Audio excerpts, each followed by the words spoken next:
Hi folks, in this video I'm going to be working on my rusty guinea pig project. So in the last video I made on Rusty, I made these rather nice ears for Rusty to replace his original ears.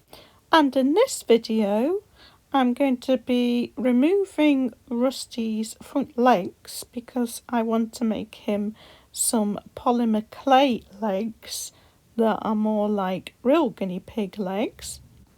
I'm going to try to fashion Rusty a new muzzle because I'm not very happy with his nose and his mouth. I don't think it's very guinea pig like.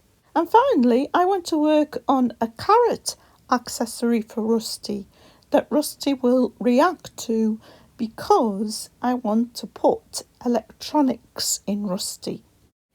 So folks, I've removed those front legs. I need to sew them up a little bit because these polymer clay legs are going to be a lot narrower. And I've also attempted to make that polymer clay muzzle that I mentioned. And here it is, folks. I think that's more guinea pig like, especially with that lip. So what I'm going to attempt to do is I'm going to attempt to cut this fur and then have this showing through and maybe use some very short pieces of fur to put a little bit around, blend it in a bit.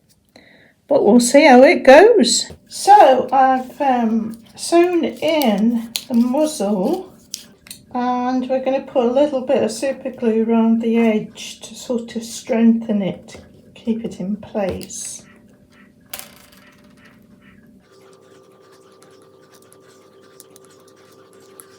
Okay.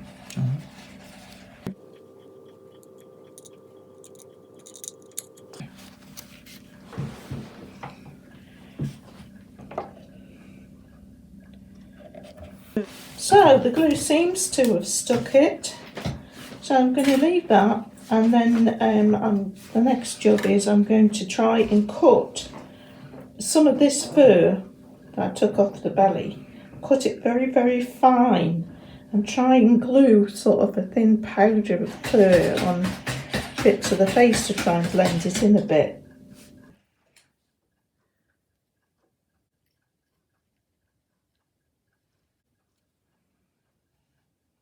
Like that. Yeah, you can always get the excess off, can't you? Yeah.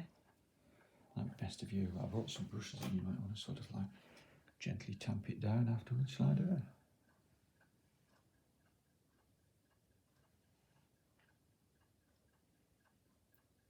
So that's it so far, and I would say it's been successful. So I'm going to leave it there and then have another stint and try and cover a little bit more of this area here and the top to make it blend in a bit better. But I think that's going okay. So the next thing I'm working on is the eye. I've made this for the eye out of polymer clay, and the holes are to help me to sew it underneath the fur. So I'm going to remove the material around the eye and then see if I can sew that eye surrounding. So I've put that eye surrounding. I sewed it in first and then put a bit of super glue around it, and I think it's joined onto the fur really well. Obviously I've got the eye to glue in as well, but before I do that I want to make another one for this side. So I'm working with my polymer clay again.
So that's it, finished. It's being baked now. Looks like it's going to go on the eye okay. So I'll remove this material and sew that in now. So I've got that eye surround sewn and glued in now. And I've also got the eye glued in on this side. So just got to put this in now. So there he is with both these eyes in now. And the next thing we're going to do is we're going to discuss what electronics we're going to put in this guinea pig and also the accessory that we're going to make for this guinea pig. So what we want to do is we want to put behind this guinea pig's mouth one of these. It's a reed switch, and in a previous video Paul put it on this snap circuits board so that we can practice with it before we put it in the guinea pig. And we want to put one of these mini MP3 players in the guinea pig that we're going to put guinea pig weaking sounds on. Yeah, a little SD card will hold the guinea pig weaking sounds. Again, Paul's going to assemble this on one of these snap circuits boards. Because we want to connect the little MP3 module onto the plastic housing with these snap circuit connectors so that we can use it in a snap circuit setup for playing around with and testing. Yeah, for testing and practicing before we put it in the guinea pig. Yeah. If you bring a magnet close to a reed switch, it will switch the switch on. Yeah. So in this circuit, we've got an LED to show when the electricity is flowing. So put this magnet close to the reed switch and you can see that light come on and go off. Come on and go off. And if you were sat here, you could actually hear this little switch click on and off as well. So what we want to do is we want to put a magnet in a carrot. So we've got to find a suitable carrot on Thingiverse. So we can 3D print the right size, and put a magnet in it. And the idea is when you switch the guinea pig on, it's going to weak for food. And when you put the carrot near it, it'll stop weaking. Because the magnets will operate the reed switch, which will turn off the MP3 player. That's the idea. That's the idea. So the next thing we've got to do is find a carrot. So we found this carrot on Thingiverse. That's another picture of it. And this carrot was made by Voitegra in 2014. So first thing to do is for Paul to download the files onto the laptop and then get them in a package to start working on it. Okay, so where have you imported this to, Paul? And we've imported it straight into the slicing software, which is Cura, Ultimaker Cura. You've imported this straight into what you call slicing software? Yeah, and if it's the right size, we can set the settings on the slicer, slice it, and then print it. But we want to put a magnet in, don't we? Oh, of course, and you want the magnet in the tip, won't you? Yeah.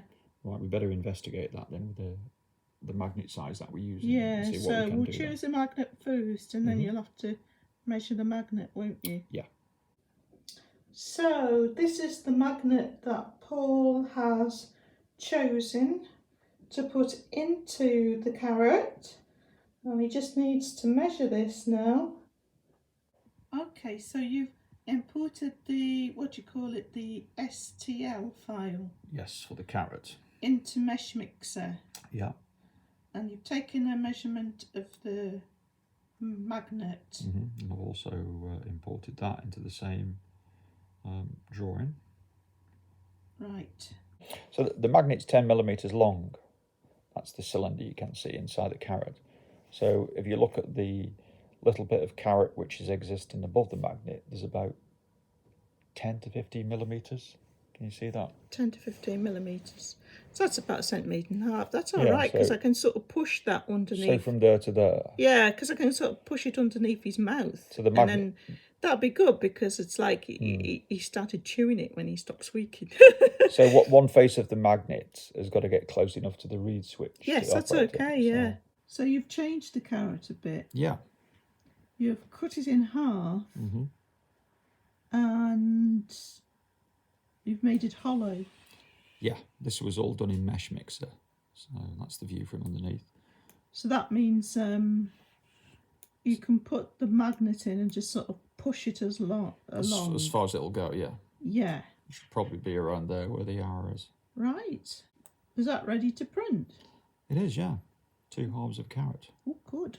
So this is 20% complete. It's just been printed out on this sort of beigey colour. So I will be painting it after. So the carrot's printed out now, and this is what it looks like. So now, there's the other half. So Paul's going to put this magnet in now with some Evo stick. Inside.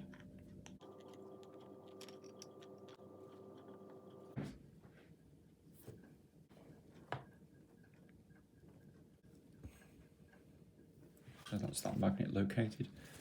And we could glue the 2 halves of the carrot together now. What are you using to glue the carrot together? We'll use super glue because Evo stick would leave a nasty yellow line.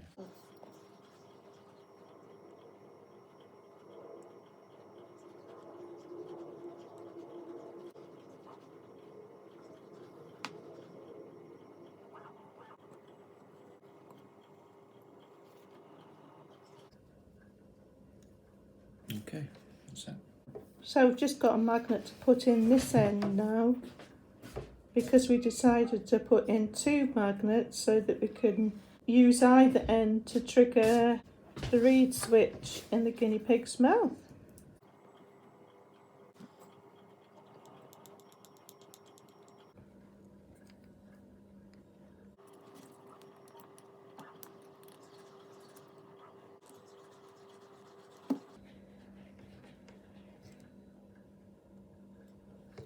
Okay, that's it. So it's got a magnet in both ends now. Excellent. So now we can demonstrate using this carrot with the reed switch. Yay! And try the other end, Paul.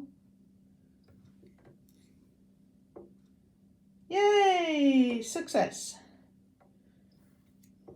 So folks, that's it for this video. We'll join you real soon with the second part of this guinea pig project. Thanks for watching as always, and see you next time.